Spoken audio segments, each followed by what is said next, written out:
UTS clips চ্যানেলে আপনাকে স্বাগত। শিখুন আর এনজয় করুন। যেটা ছোট থেকে শুনি আমরা যে মানে গঙ্গা স্নান করলে বিভিন্ন দোষ ক্ষয় হয়, এটা কি সত্যি হয়? এই উত্তরটা দেবার জন্য একটা গল্প বলি। ঘটনা হচ্ছে, সবাই গঙ্গা জলের পবিত্রতা নিয়ে একদম ঐকমত্য। কেউই ভিন্নমত পোষণ করেন না যে গঙ্গার জলে পাপ নষ্ট হয় না, গঙ্গার জল পবিত্র করে না।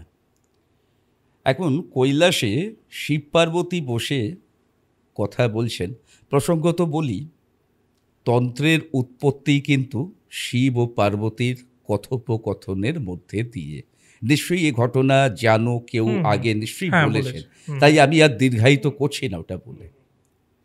তা সেই সময়ে পার্বতী শিবকে প্রশ্ন করেন, প্রভু, গঙ্গা জলের কি সত্যি পাপ নাশক ক্ষমতা আছে? গঙ্গা স্নান করলে কি সত্যি পাপ ধোয়া যায়, মুছে যায়? তখন মহাদেব বলেন, চলো গিয়ে পরখ করে দেখা যাক। ঠিক দুজনে ছদ্মবেশে সোজা কাশী মণিকর্ণিকা ঘাটে, যেখানে প্রতিনিয়ত ডেড বডি আসছে পড়ছে। তো সেখানে মহাদেব অসুস্থ বৃদ্ধ রূপ ধারণ করেন এবং পার্বতী বৃদ্ধার রূপ ধারণ করেন, এবং এক জায়গায় তাকে শুইয়ে রেখে পার্বতী লোকের কাছে সাহায্যের আবেদন করতে থাকে। কি হয়েছে, একটু জল এনে দাও, ওনাকে জল দিতে হবে। কিন্তু আশেপাশে যারা রয়েছে তারা সব দাহ কার্যের রত, তারা ডেড বডি ছুঁয়েছে, তাহলে অস্পৃশ্য। তারা বলছে, একটু দাঁড়াও, আমি এখন অস্পৃশ্য আছি, আমি দাহ কার্য সম্পন্ন করে স্নান করে পূর্ণ হব তারপর। তা তখন সবাই যখন এই ধরনের কথা বলল, পার্বতীর যা বোঝার পার্বতী বুঝে গেলেন।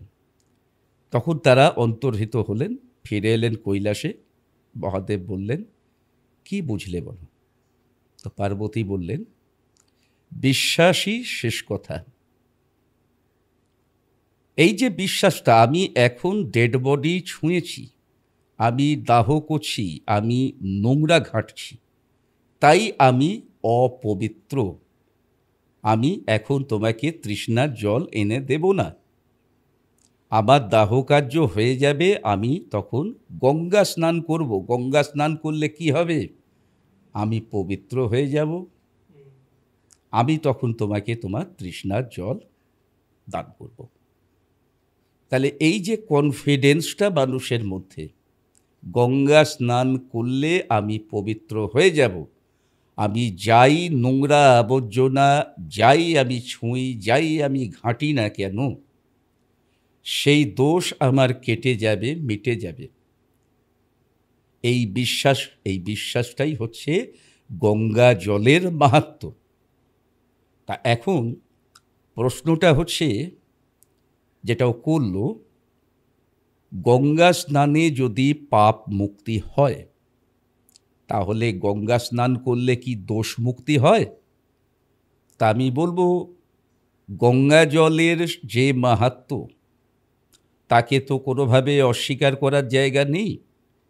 একজন ব্যক্তি যারা গঙ্গার ধারে বসবাস করেন, তারা অনেকেই রেগুলার গঙ্গা স্নান করেন।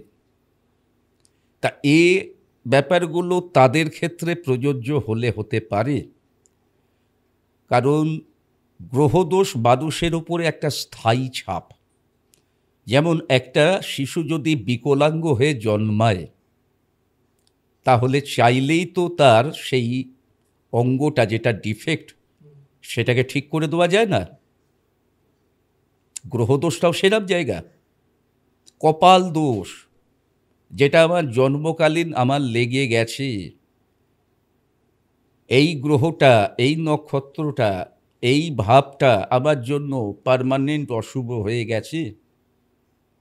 কিন্তু গঙ্গা জল বিশ্বাস সহকারে যদি ব্যবহার করে মানুষ মুক্তি লাভের আশায় প্রত্যহ গঙ্গা স্নান করে, তো আমার মনে হয় নিশ্চয়ই সেই দোষের কুপ্রভাব প্রশমন হয় বা হওয়া উচিত।